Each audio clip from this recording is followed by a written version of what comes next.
El Señor bendiga sus vidas, hermanos. Agradezco a Dios por este tiempo que nos da de estar aquí reunidos. Voy a invitarles a orar pidiendo a Dios su dirección para tocar el pasaje que en esta ocasión hemos de estar hablando. Padre bendito, queremos agradecer, Señor, por esta oportunidad tan hermosa que nos da de estar en su casa glorificándole y alabándole, Señor, porque es bueno con nosotros, porque su misericordia, Señor, nos alcanza a cada momento y experimentamos, Señor, de su gracia día tras día. Y pedimos, Señor, que lo que usted tiene para compartir el día de hoy con nosotros pueda llegar a lo más profundo de nuestros corazones. Podamos sacar la enseñanza, Señor, plasmada para el día de hoy. Y Padre, sobre todo, Señor, que podamos glorificarle a usted aún escuchando y poniendo en práctica aquello que hemos de escuchar el día de hoy. Gracias por la vida de cada hermano aquí presente, por la vida de cada visita. Y pido, Señor, también por mi vida para que usted la use, Padre, como cada ocasión que me permite compartir en algún lugar. Le pido que sean gratos los dichos de mi boca y la meditación de mi corazón delante de usted y que ésta sirva para edificar a su pueblo aquí presente en Cristo Jesús. Amén. Pueden tomar sus lugares, hermanos, que el Señor les bendiga. Hoy estoy compartiendo un pasaje de la Escritura que se encuentra en Lucas capítulo 14, versos del 15 al verso número 24. Realmente, hermanos, si pudiéramos leer, hay dos historias ligadas aquí. La primera que aparece en el pasaje anterior, que serían los versículos del 9 en adelante, y la otra parte o la otra sección, aquella que aparece en lo que estaremos tocando, del verso número 15 hasta el verso número 22 aproximadamente. Tal vez, no sé qué te haga pensar este título, ¿no? Pero cuando lo mandé por ahí a mi hermana Liliana para programa, me preguntó si llevaba el enfoque de evangelismo o cuál era la intencionalidad del pasaje. Yo sé que tal vez entre nosotros no hay muchos no creyentes, sino más bien somos la mayoría creyentes. Y esta prédica va dirigida para ti que crees en Cristo, pero también si alguien está entre nosotros y aún no ha creído en Jesús como Señor y Salvador de su vida, yo espero que Dios pueda tocar tu vida, pero va en particular para ayudarnos a aquellos que hemos creído en Jesús como Señor y Salvador, para entender cuál es la labor que Dios pide de nuestras vidas. En Lucas capítulo 14, hermanos y hermanas, versículos del 15 al 24, esta porción de la Escritura, si podemos entenderlo, es una respuesta de nuestro Señor Jesucristo a la Escritura o al pasaje anterior a este que estaremos de alguna manera tocando. Mira, te voy a invitar a ir conmigo ahí en el pasaje de Lucas 14 y leer un poquito la última porción. En el capítulo número 14, verso 7, hay un título arriba, no sé si todos lo vemos, si todos traemos Reina Valera, creo que vemos el mismo título, se llama, ¿qué dice? Los convidados a las bodas. El Señor Jesucristo hace alusión de alguna manera al reino de Dios, hablando acerca de una parábola o hablando acerca de las bodas, y cuando estemos de alguna manera en presencia de Él, aquellos que hemos creído, aquellos que el Señor ha librado para salvación, ha tocado nuestras vidas.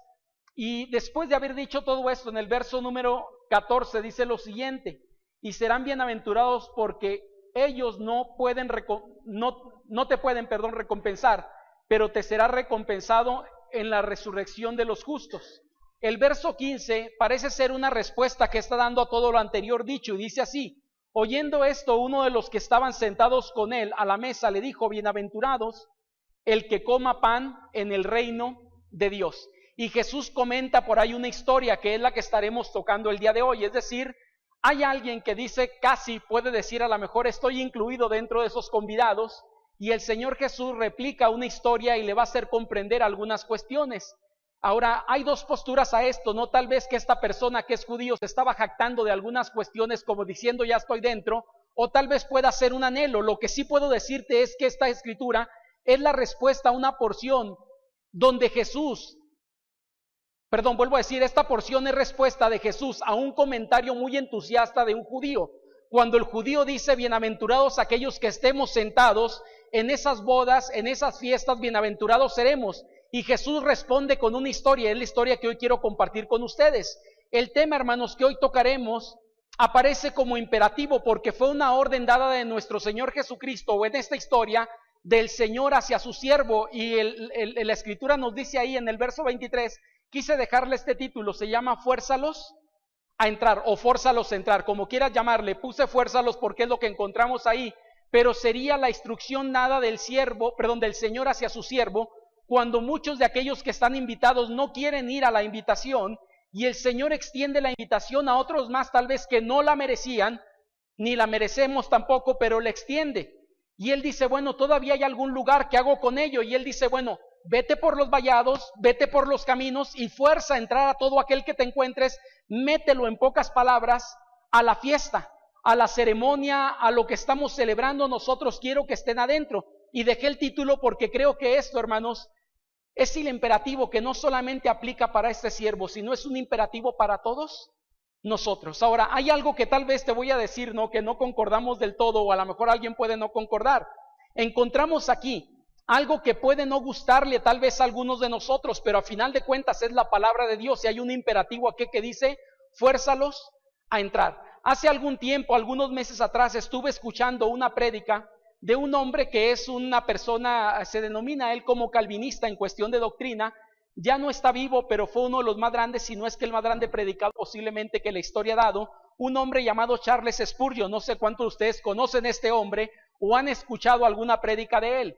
Él era alguien con corte calvinista, era alguien que pensaba de forma como Calvino, y un día que predica este pasaje para no creyentes, porque fue evangelístico, él dice, posiblemente a alguien que cree en todas las doctrinas estructuradas por Calvino no le va a parecer este pasaje, pero es algo que encontramos en la Biblia y somos llamados a predicar todo lo que la Biblia contiene. Y encontramos aquí un llamado para todos nosotros, que es forzar a entrar a aquella persona que no conoce de Cristo para que pueda conocer el Evangelio y pueda entrar en el reino de Dios. Ahora, tú y yo no podemos obligarlos por la fuerza, pero es lo que estaremos viendo, qué significa en algún lugar o qué implicaciones tiene este pasaje de fuérzalos a entrar a aquellos que de alguna forma no han conocido a Jesús como Señor y Salvador de sus vidas. Por eso digo, tal vez algunos aquí no concordemos mucho, pero es palabra de Dios lo que encontramos y es algo que me gustaría compartir porque lo encuentro en la Biblia. Encontramos aquí, hermanos, un imperativo que es para todo creyente, forzar a entrar a aquel que no ha conocido de Cristo cercano a nosotros. Ahora te pregunto, ¿hay gente cercana a ti que no ha conocido del Señor Jesús como Señor y Salvador? Yo creo que la mayoría tendríamos que decir sí. Si no hay algún hermano, está nuestro padre, está algún hermano, está algún hijo, está algún vecino, está algún compañero de trabajo, está algún amigo, y la invitación y la exhortación y el imperativo es para todos nosotros. Aquellos que conocemos, que no conocen de Cristo, hay un imperativo que nos muestra a nosotros, que nos dice, fuérzalos a entrar. Para ello, hermanos, te invito a que vayamos y veamos qué contiene este imperativo. Hay por lo menos 3 cosas que quiero hablar acerca de este imperativo, fuérzalos a entrar. Lo primero de ellos, hermanos, aparece por ahí en pantalla. Si le damos un poquito para atrás, por favor. Nada más quisiera por ahí hacer una acotación sobre la figura. No sé si podemos ver ambos por ahí o todos.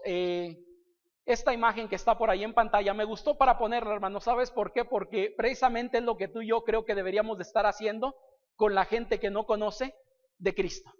¿Qué está haciendo este monito con el otro, hermanos? Forzándolo para hacer algo posiblemente que él no quiere hacer por cuenta propia ni por causa propia.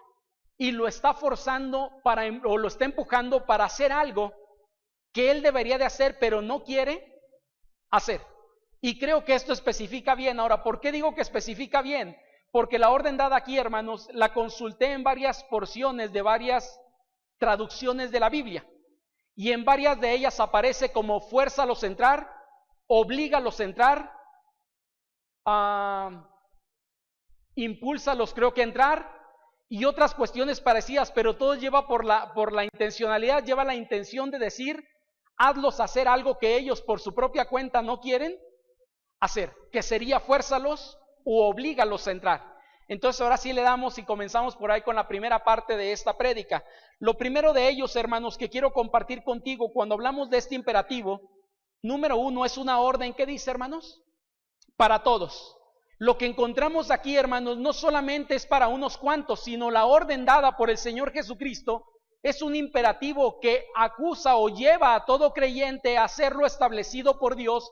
En el pasaje, en el verso 23, nos dice por ahí lo siguiente: dijo el Señor al siervo, ve por los caminos y por los vallados y fuérzalos a entrar para que se llene, ¿qué dice?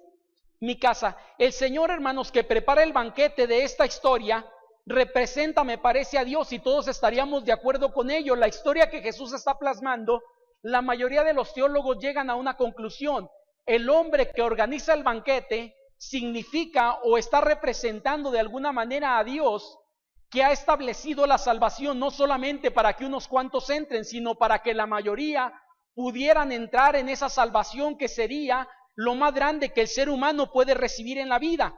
Y también el siervo, de alguna manera, si el amo representa a Dios, el siervo se supone que estaría representando a cualquiera de nosotros, que seríamos los siervos de nuestro Señor Jesucristo. Y esto me gustaría que quedara establecido, porque es algo que tomaremos. Si esta parte no la asumimos de alguna forma, entonces podré decir, esto no sé para quién sea, pero no es para mí. Pero si asumimos que el dueño o el Señor es Dios y el siervo somos cualquiera de nosotros, esta orden dada de Dios hacia el siervo, del Señor al siervo, es una orden que aplica de Dios hacia cualquiera de nosotros. Podemos ponerle el nombre que quieras. Puedes ponerle ahí Mario, puedes ponerle Daniel, puedes ponerle Jesús, puedes ponerle quien quieras el nombre, pero seríamos cualquiera de nosotros. El forzarlos a entrar, hermanos, no debe de ser por la fuerza, sino como una persuasión insistente también. Es decir, tú y yo no podemos obligar a la gente en el sentido de doblegarles nosotros, pero sí podemos insistirles, y el evangelio precisamente es eso, persuadir a la gente de lo que viene adelante y de la salvación también que Dios ofrece a sus vidas. Por lo tanto, cuando hablamos de forzar a entrar a la gente o forzarlos para que ellos entren, sería compartir insistentemente el mensaje de salvación en sus vidas. Ahora, aquí hay una parte importante, ¿no? Si es una orden para todos, la pregunta sería, no me la contestes, pero la pregunta para todos es, ¿realmente estamos obedeciendo el mandato de Dios? Ahora, entiéndase lo siguiente, hermanos. Cuando digo el mandato de Dios, no estoy hablando de algo que Dios no haya dicho antes o no vaya a decir después. Si leemos Marcos capítulo número 16, versículo 15, encontramos una orden que Dios estableció para todo discípulo. No sé cuántos de ustedes la recuerden. Marcos 16, 15 nos dice, id por todo el mundo y predicad el evangelio. ¿A quién dice? A toda criatura, hermanos. Cuando encontramos esto me llama la atención porque encontramos que esto es una orden para todos. Se supone que todo creyente que hoy creemos en Jesús como Señor y Salvador, somos llamados a compartir el evangelio con aquel que no lo tiene para llevarlo a un encuentro con Cristo, que pueda tener un encuentro personal y pueda recibir salvación en su vida. Forzarlos a entrar, vuelvo a decir, no debe de ser por la fuerza, pero sí una persuasión insistente, de tal manera, que varios escritores, aún Pablo habla acerca de ello. Predícales a tiempo y fuera de tiempo, ístales completamente y continuamente a la gente para que ellos puedan entender lo que Jesucristo ha hecho por sus vidas, pero también lo que pueden hacer si ellos acceden a la invitación que Jesús está haciendo, porque es lo que encontramos aquí, un banquete establecido, un banquete hecho, pero una invitación existente para todos aquellos que pudieran haber asistido en aquel entonces a ese banquete. Esta orden, hermanos, debe entenderse como una responsabilidad de todos los creyentes. Es una responsabilidad que todos nosotros tenemos de forzar a entrar a la gente, es decir, una orden que aplica para todos y cada uno de nosotros. La pregunta que te decía ahorita, ¿realmente estoy cumpliendo con esta orden? ¿Realmente estoy haciendo la labor que debo de hacer con los compañeros de trabajo que tengo? ¿Sabes algo que deberíamos de preguntarnos? Si realmente yo estoy compartiendo esta orden con la gente. ¿Por qué digo esto? Mira, no diré tal vez como algunas personas dicen, porque no concuerdo mucho con esto. Hay gente que pregunta y dice, ¿cuántos has traído a Cristo? La realidad es que nadie podemos traer nada a Cristo. Si Cristo no los trae, yo no puedo traer a nadie. Pero la pregunta que sí surge, y me parece que es una pregunta válida, ¿a cuántos has intentado forzar para que ellos puedan conocer el evangelio? Y esta pregunta sí es válida, porque a lo mejor algunos de nosotros tenemos o laboramos en algún lugar donde hay 40, 50 personas alrededor de nosotros, entre maestros que conocemos, entre compañeros de trabajo, entre vecinos, y hay gente alrededor de nosotros. La pregunta sería, ¿a cuántos de ellos les estás forzando para entrar en el reino de Dios? ¿Qué significa esto? Lo estaré viendo en el tercer punto, pero sería, estás insistiéndoles lo que Dios ha hecho por ellos y lo que ellos necesitan hacer, que es doblegar su orgullo, vivir en humildad y reconocer a Jesús como Señor y Salvador en sus vidas. Quiero decirte que habemos muchos cristianos pasivos. Varios de los cantos que entonábamos ahorita La realidad yo te diría, me gustaría vivirlos, pero creo que muchos no lo estamos ni siquiera viviendo. ¿Recuerdan cómo se llamaba el segundo canto que entonamos? Yo iré, ¿qué? De la tierra hasta el fin. Algunos no somos capaces ni siquiera de brincar de una casa a otra para compartir de Cristo. Es decir, no somos capaces de salir de mi casa para ir a tocar a la casa del vecino y compartir el mensaje de salvación que Dios tiene para él. Somos incapaces de brincar tal vez del salón de clases donde yo estoy a un salón diferente para compartir el mensaje de salvación con aquellas personas que conozco en otro salón. Estoy hablando tal vez para aquellos que son alumnos o tal vez para aquellos que son maestros. Hay esta posibilidad continuamente en tu vida. Y la pregunta es, ¿realmente estoy obedeciendo esta orden? Porque es para todos. Y quiero decirte que la mayoría, queridos hermanos, no estamos haciendo la labor que nos compete hacer. Agradezco a Dios por algunos que dentro de comentarios que he escuchado, cuando ven algún problema, cuando ven alguna circunstancia, se acercan a la persona que está padeciendo para compartirle a Cristo como Señor y Salvador de su vida. Y yo digo, es lo que deberíamos de estar haciendo todos nosotros. Por eso esta orden, digo, es una orden que dice para todos. No solamente es para el pastor, no solamente es para el misionero, no solamente es para aquel que tiene el don de evangelismo, es para toda persona que creemos en Cristo. El Señor Jesús le dice al siervo, ve por los vallados, ve por los caminos, ve por las veredas y fórzalos a entrar. Las personas con las que convivimos, hermanos, son el compromiso que Dios ha establecido con nosotros. Y yo espero que esto no lo olvidemos, ni tampoco seamos renuentes a ello. Quiero invitarte a leer Ezequiel 33:6, querido hermano, y encontramos ahí algo, lo he compartido en algunas ocasiones, hoy no voy a predicar sobre él, pero sí quiero hacer alusión a este pasaje. Ezequiel 33, versículo número 6, y me voy a permitir leerlo, dice así el pasaje de la siguiente manera. Ezequiel 33:6 dice así: pero si el atalaya viere venir la espada y no tocare la trompeta y el pueblo no se apercibiere, y viendo la espada hiriere él alguno, este fue tomado por causa de su pecado, pero derramaré su sangre de mano, ¿qué dice, hermanos? Del atalaya. Esta parte a mí me fascina. Cuando hablamos, hermanos, de alguna forma acerca de esta parte, quiero decirte algo. La Escritura nos dice que toda aquella persona a la que tú y yo no le compartamos el peligro que viene por delante, es decir, del Evangelio y de la salvación para sus vidas, ¿qué dice el pasaje? Que la sangre será derramada ¿sobre quién, hermanos? Sobre nosotros. Ahora, esto es algo que aplicaba en el Antiguo Testamento y era una realidad.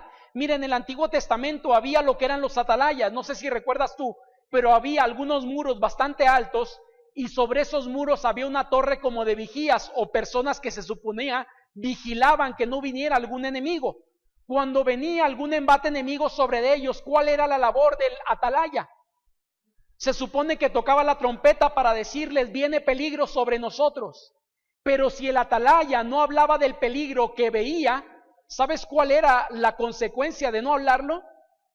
Su propia vida tenía que pagar por causa de la vida de los que morían. Hoy en día, hermanos, Dios nos llama a lo mismo. Tú y yo somos responsables en algún sentido de la gente cercana a nosotros, no para hacerlos que crean, pero sí para compartir el Evangelio con ellos. Si tú y yo compartimos el Evangelio y les damos las buenas nuevas de salvación, les avisamos del peligro que viene sobre sus vidas, dice la Escritura, si ellos no creen, por lo menos tu vida y mi vida son libres de la sangre de ellos. Pero si yo no lo hago, yo soy culpable de la sangre derramada por causa de estas personas. Por eso digo que esta es una orden, hermanos, ¿para quién? Para todos. Y aquí estamos involucrados cada uno de nosotros. Hay una segunda cosa que quiero compartir con ustedes y se encuentra en los versos del 16 al 21 del pasaje que tocábamos ahorita. Lucas capítulo número 14, versos del 16 al verso número 21. Me voy a permitir leerlo, hermanos, y dice así: entonces Jesús le dijo, un hombre hizo una gran cena y convidó a muchos, y a la hora de la cena envió a su siervo a decirles a los convidados, venid, que ya todo está, ¿qué dice? Preparado. Y todos a una comenzaron a excusarse. El primero dijo, he comprado una hacienda y necesito ir a verla, te ruego que me excuses. Otro dijo, he comprado 5 yuntas de bueyes y voy a probarlos, te ruego que me excuses. Y dijo otro, acabo de casarme y por tanto no puedo ir. Dice el verso número 21, dice 20, perdón, no, sí 21. Vuelto el siervo hizo saber estas cosas a su señor. Entonces enojado el padre de familia dijo a su siervo, ve pronto por las plazas y las calles de la ciudad y trae acá a los pobres, los mancos, los cojos y los ciegos. Y dijo el siervo, Señor, ya he hecho como mandaste y aún hay lugar. Y el verso 23 dice, ve por los caminos y los collados. Ahora, hermanos, aquí quiero hacer hincapié en la segunda cosa de esta orden o este imperativo. Fuerza a los entrar no solamente es una orden para todos, sino que dice ahí arriba, hermanos, es una oportunidad para todos. No sé si esto te gusta, pero es lo que yo encuentro aquí en la palabra. Los primeros invitados, ¿quiénes eran, hermanos? Los que ya estaban pactados, se supone. Ahora, este era algo típico en la antigüedad, había una doble invitación. La primera invitación se daba para hacer una lista preliminar de aquellos que estarían, y cuando sabían quiénes iban a estar, había una segunda invitación donde se mandaba al siervo para decirle, confirmamos su asistencia tal vez al evento para que ellos pudieran ir. Pero cuando van a confirmarle, ¿qué pasa con los 3 por lo menos que aquí aparecen? La realidad, hermanos, es que empiezan a dar no realidades sino excusas. ¿Por qué digo que hay excusas? Mira, el primero de ellos dice lo siguiente, en uno de los versos. Dice por ahí, he comprado, ¿qué? Una hacienda. Y voy a ir para reconocerla o para ver cómo está la hacienda. Ahora te pregunto, ¿te suena realidad esto o te suena una mentira? A mí me suena una mentira. Porque nadie compra una hacienda y después la ve, sino primero la ve y después la compra. Eso es lo lógico, hermano. Si a ti te ofrecen una casa, te pregunto, ¿qué haces? Hay una casa que te vendemos en $1,000,000, ¿la compras y luego la ves o primero la ves y luego la compras? Primero la ves y luego la compras. Es decir, lo que está haciendo es excusándose por una mentira, a final de cuentas, que no está en sustento bien, pero él dice, compré una hacienda y voy a ver cómo está esa hacienda. El segundo de ellos nos da también la misma indicación, me parece también una mentira. No sé si concuerdas conmigo, pero él dice, he comprado 5 yuntas y ahora voy a ir ¿a qué?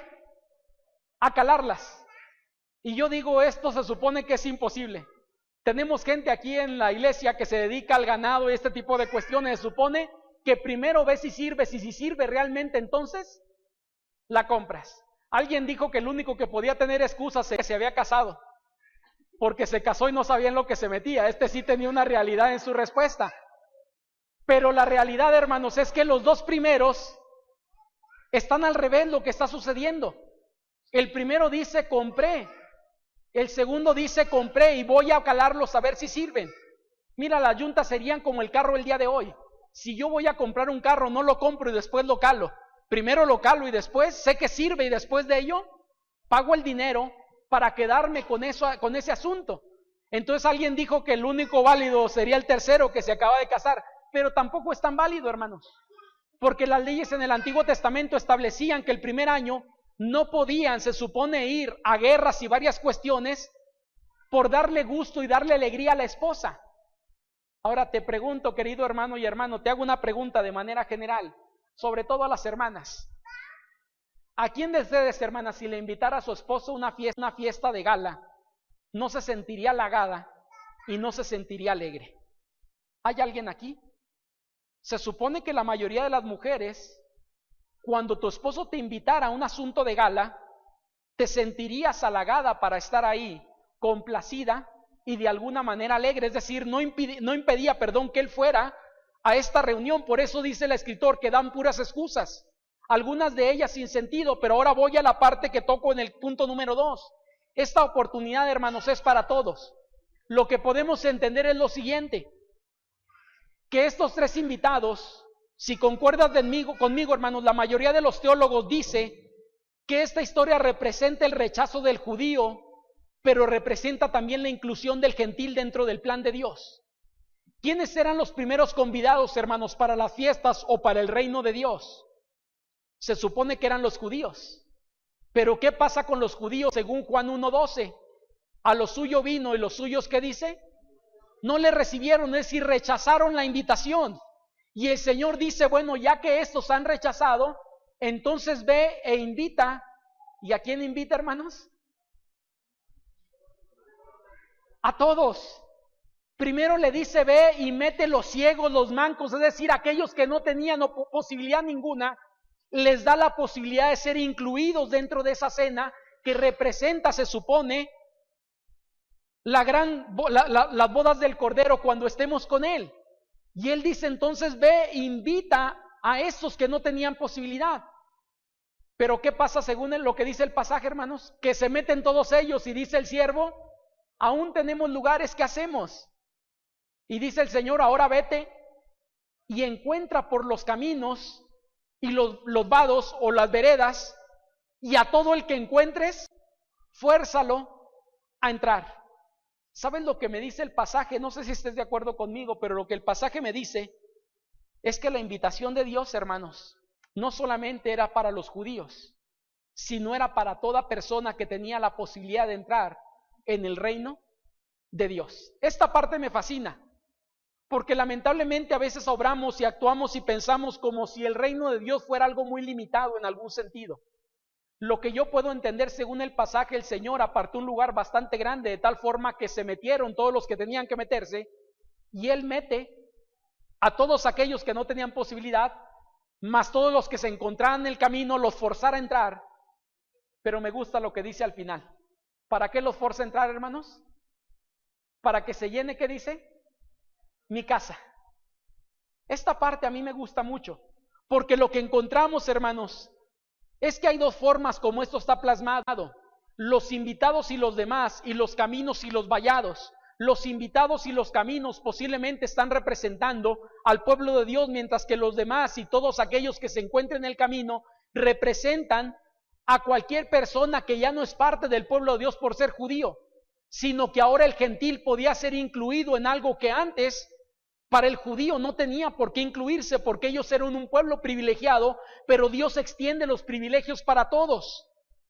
Lo que sí queda claro, hermanos, es que todos tuvieron la misma oportunidad de ser invitados.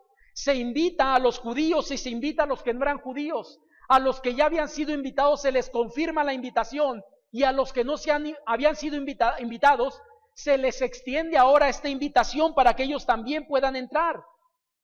¿Sabes?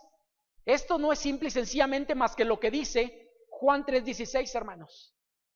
¿Recuerdas lo que dice Juan 3:16? Para que todo aquel que en él cree no se pierda, mas tenga vida eterna.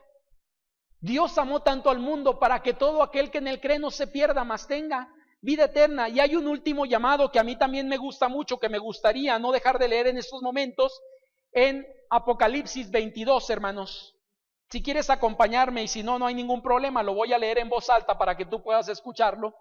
Pero en el último libro de Apocalipsis, en el último capítulo, del libro de Apocalipsis, encontramos algo que es interesante. En el verso número 17 dice, y el espíritu y la esposa dicen, ven. Y el que oye diga, ven. Y el que tiene sed, ¿qué dice? Venga. Y el que quiera, tome del agua de la vida gratuitamente. Es decir, hay una invitación. Al igual que a estas bodas había una invitación, hay una invitación que surge en Apocalipsis, hay una invitación que encontramos en Juan 3:16, y hay una invitación que a lo largo del Nuevo Testamento va a estar corriendo. Para todo aquel que ha escuchado y que crea, es este mensaje en algún sentido. Y esta parte me gusta porque la oportunidad, hermanos, ¿quién la tuvieron? Todos. Y te pregunto el día de hoy, ¿la salvación para quién es? La oportunidad, Jesús la ha dado a todos. Le ha dado esa oportunidad a todos aquellos que en Él crean, vengan y beban del agua de vida, dice que es gratuitamente. Hoy este llamado que Dios nos hace, hermanos, no solamente es un grupo el que ha sido beneficiado, sino todo el mundo ha salido beneficiada con la invitación, según el pasaje que estamos ahorita leyendo en algún sentido. Quisiera ir, hermanos, a la última sección de esta porción de la palabra, y esta la encontramos, o quiero citar de alguna manera la última parte, que sería el verso 23. Ahí está mal el versículo 6 al 9, hermanos, sino solamente sería el 23, la parte B, que es la última parte del versículo. Según lo que nos dice el pasaje, nos dice así: Lucas 14:23, la segunda parte nos dice: ve por los caminos y los vallados y fuérzalos a entrar para que mi casa, ¿qué dice?, se llene. Ahora surge una pregunta importante: ¿cómo hacer para forzar a alguien a entrar al reino de Dios?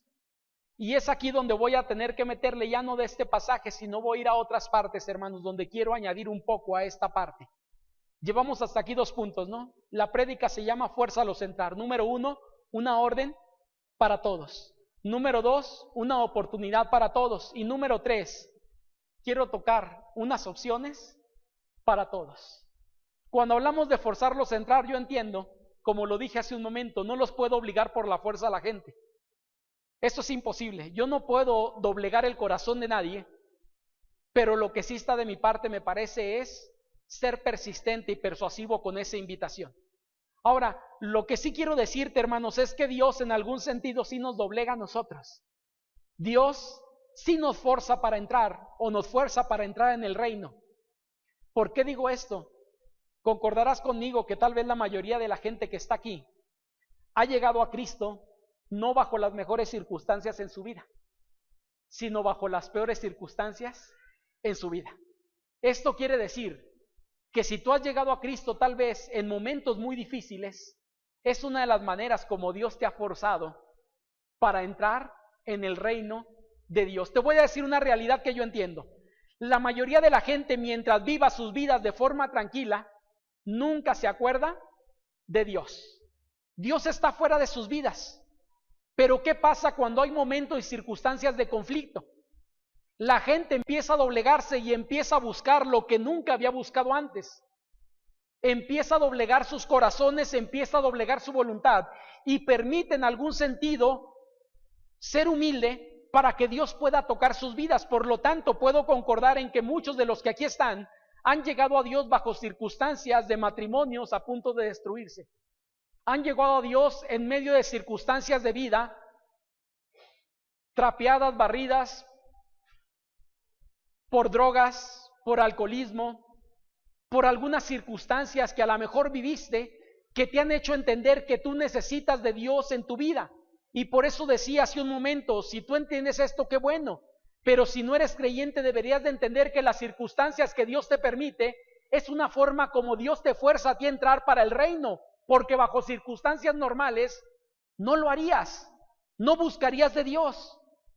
Y yo digo gloria a Dios por ello, porque es una manera y es el único que puede forzarnos en esas circunstancias. Yo no soy Dios, Él sí puede forzarnos para que el ser humano pueda regresar a una relación con Dios que ha perdido desde el inicio de los tiempos. Es decir, Adán y Eva la perdieron y todos seguimos viviendo las consecuencias de esa pérdida de relación.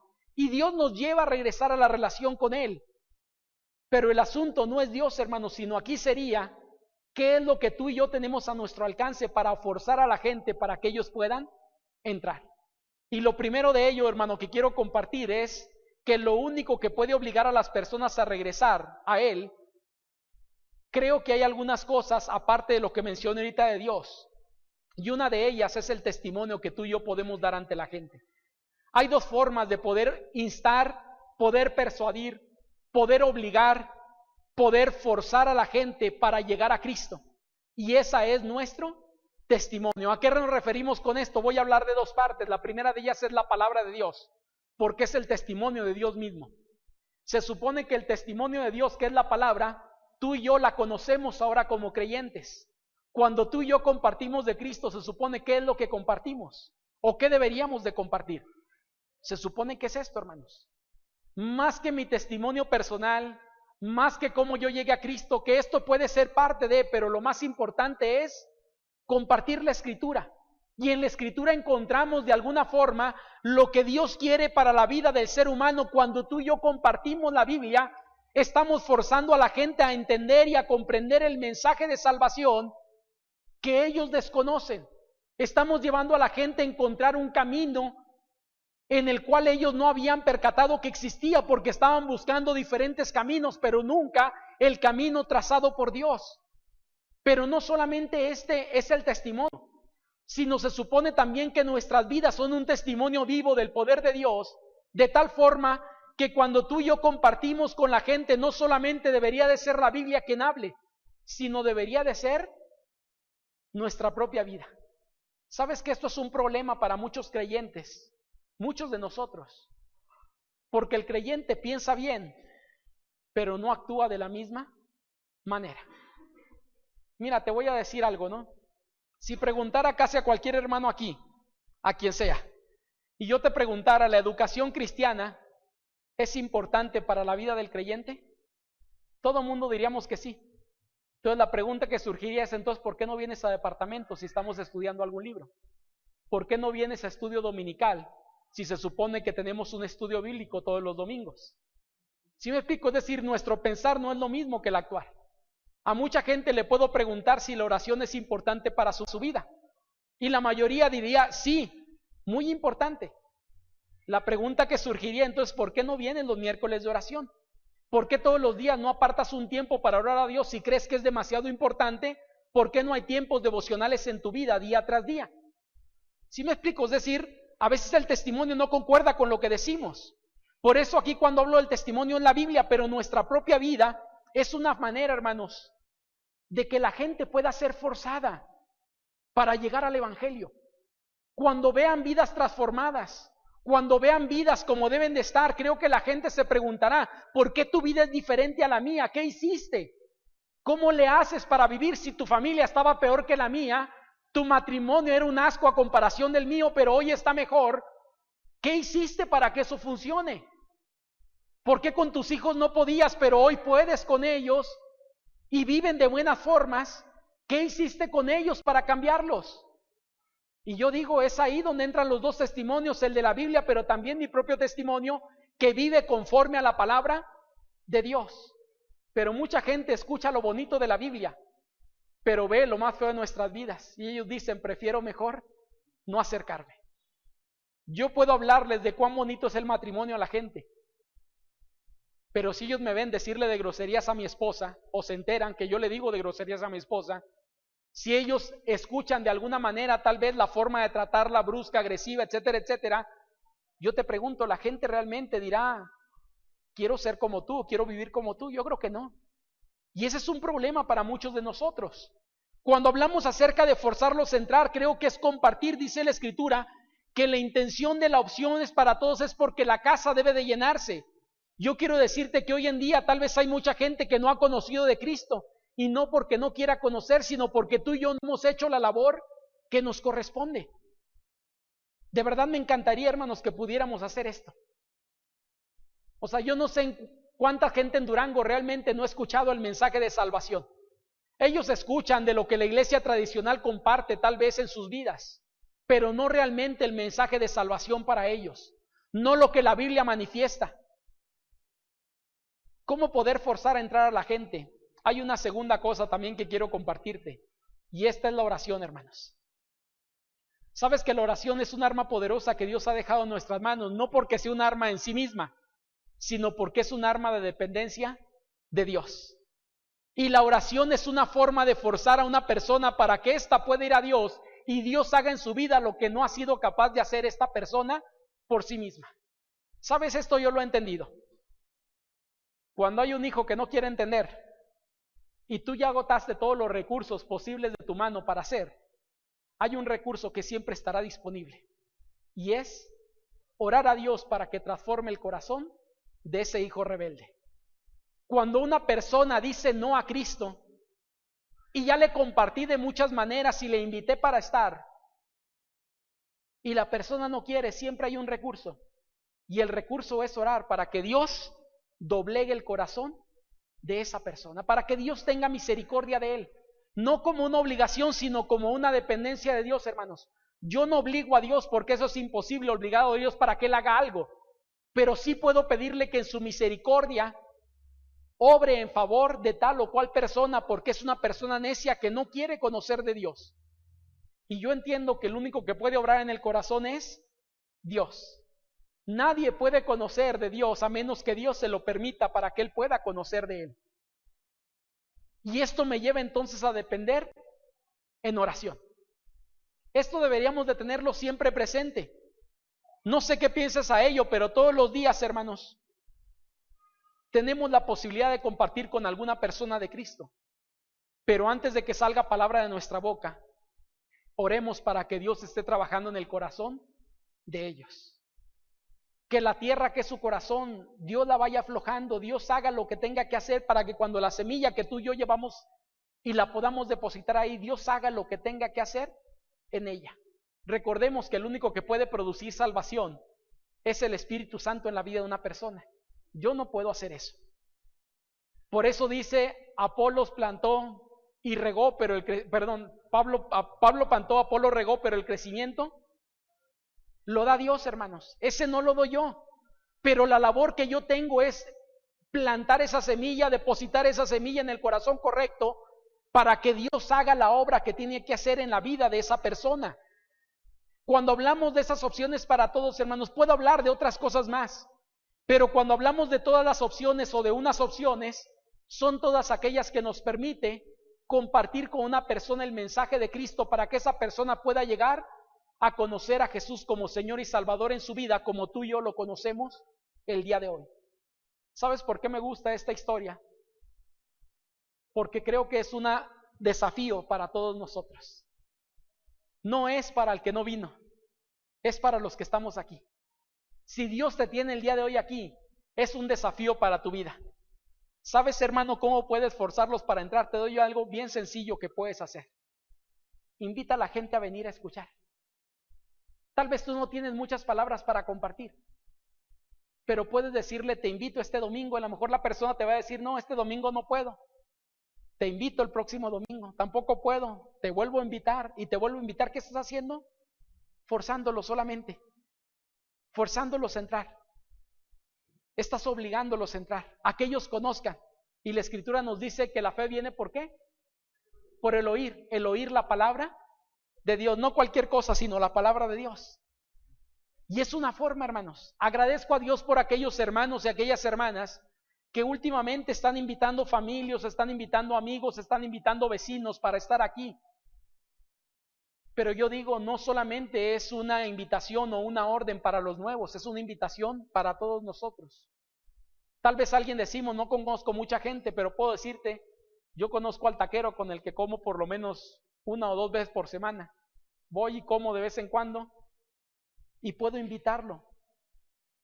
Hace 2 años, antes de casarme, normalmente acostumbraba en algunos momentos que no tenía ganas de hacer de comer, ir a comer aquí frente a la plazuela con una señora, y la señora siempre le invitaba cada vez que estaba ahí. Señora, la invito. Es que no puedo. Señora, la invito. Hoy cada vez que me ve me saluda con mucho gusto. Nunca ha venido, pero no pierdo el deseo que ella algún día esté escuchando el mensaje de salvación. Hace 15 días pasé por ahí y es la primera ocasión que le acerqué a la niña y bien contenta, como si la conociera de hace mucho tiempo a mi niña. No sé si le agarró cariño porque yo comía con ella o algo por el estilo, pero puedo decirte algo. Tal vez no conozco mucha gente que no es creyente porque mi círculo es toda la iglesia, pero esos 4 que conozco, o 5 tal vez, es gente con la que puedo seguirles invitando para escuchar de la palabra de Dios. Es una forma de forzarlos. ¿Sabes cuál es el problema mayor? Que algunos ni siquiera podemos forzar a los que tenemos cercanos, menos a los que tenemos lejanos. Mamá, hoy no voy a ir al templo. Está bien, mijo, quédese ahí en la casa. Está bien, no se preocupe. Vete sola, amor, hoy no voy a ir con ustedes, aquí me quedo. Fórzalo a entrar, tráetelo, oblígalo a estar aquí, invítalo, no desistas, insiste, persuade. Esa es la parte, hermanos, que nos corresponde hacer. Y esta invitación, te decía, ¿para quién es? Para nosotros. Yo espero, hermanos, que no solamente escuchemos la prédica, sino podamos ponerla en práctica. Cada semana hay gente que tú puedes traer, gente que puedes invitar, gente que puedes mandarle algún mensajito para que él conozca algo de Dios. Hoy en día tenemos muchas facilidades. Hasta enviar un mensaje por WhatsApp hablando acerca de Dios es una forma de forzar a la gente para que conozca de Cristo, que en propia cuenta no haría la gente por sí misma. Mira, si la gente busca algo en internet, no es de Dios. Es más de videos de risa y otras cuestiones más que de Dios. Si tú y yo podemos buscar a la gente para que ellos puedan leer algo acerca de Dios, hagámoslo, porque es una forma como tú y yo podemos forzar a la gente para que ellos puedan conocer de Dios. Te invito a orar. Padre bendito, gracias damos, Señor, en estos momentos por esta bendición que nos da, en la cual, Padre, nos permite, Señor, entender que esta orden, Señor, que en esta historia el amo o el Señor de la casa da al siervo, es una orden, Señor, que usted ha establecido para todos nosotros, Señor, y nos ha dicho: id a predicar el evangelio a todo el mundo, a toda criatura, y el que creyere será salvo, nos dice su palabra, Señor. Y gracias, Padre, porque es una orden que tal vez muchos de los que están aquí, Señor, están haciendo hoy en día, pero hay otros, Padre, que hemos olvidado, que nos hemos olvidado, Señor, de compartir, nos hemos olvidado de testificar, nos hemos olvidado, Señor, de ser agradables, Señor, haciendo su voluntad en nuestras vidas. Pero si los que estamos aquí, Señor, hemos escuchado lo que usted tiene para nosotros, que no solamente podamos entender, Señor, que es una orden para todos nosotros, sino es una opción, Señor, o una oportunidad para todos aquellos, Señor, que se encuentran en este mundo. Tal vez, Señor, no podemos ir a África, no podemos ir, Señor, a otro continente para compartir de su palabra, pero podemos, Señor, llegar a los vecinos, podemos llegar, Señor, a nuestros compañeros de trabajo, podemos llegar, Señor, a la gente cercana a nosotros y hacer la invitación, Señor, pertinente, compartir el mensaje de salvación, Señor, y que usted haga su obra, Padre, que quiera hacer en el corazón de ellos, pero que seamos, Señor, responsables de hacer lo que usted nos ha mandado hacer. Que podamos entender, Señor, que la vida o la sangre de cada alma en este mundo, muchos de ellos, Señor, son parte de nuestra responsabilidad, de aquellos que conocemos, de aquellos con los que convivimos, y que podamos, Señor, compartir el mensaje de salvación con ellos. Y Padre, nos ha dado recursos también, opciones para compartir, para realizar esta orden, Señor, para todos. Permita, Padre, que en nuestros corazones haya un deseo constante de orar delante de usted para que usted doblegue la vida de nuestro padre, de nuestra madre, de nuestros hijos, de nuestra esposa, de nuestro esposo, de nuestros compañeros de trabajo, de nuestros vecinos, de la gente, Señor, cercana y no tan cercana a nosotros, que podamos estar constantemente por ellos, Señor, orando y orando, Señor, de tal forma que esto redunde, Señor, en un obrar suyo en la vida de cada uno de ellos. Que en su misericordia y en su gracia, Señor, usted decida, Padre, alcanzarles, que ellos puedan conocerle como Señor y Salvador de sus vidas. Permita, Padre, que su palabra pueda ser predicada en nuestras vidas, con nuestra vida propia, Señor, y con palabras también, que podamos testificar y compartir a la gente del amor que usted tiene por ellos, de lo que usted busca, Señor, para ellos, y que ellos puedan entablar una relación personal con usted. Padre bendito, ayúdenos, Señor, a hacer la labor. Ayúdenos, Padre, a forzar a otros, Señor, para conocer de usted y para rendir sus vidas delante de usted. Gracias damos, Señor, por su palabra y pedimos de su bendición para nuestras vidas, para que podamos hacer esta obra, Señor, en sus manos. En Cristo Jesús pedimos todo esto. Amén. Que el Señor les bendiga mucho.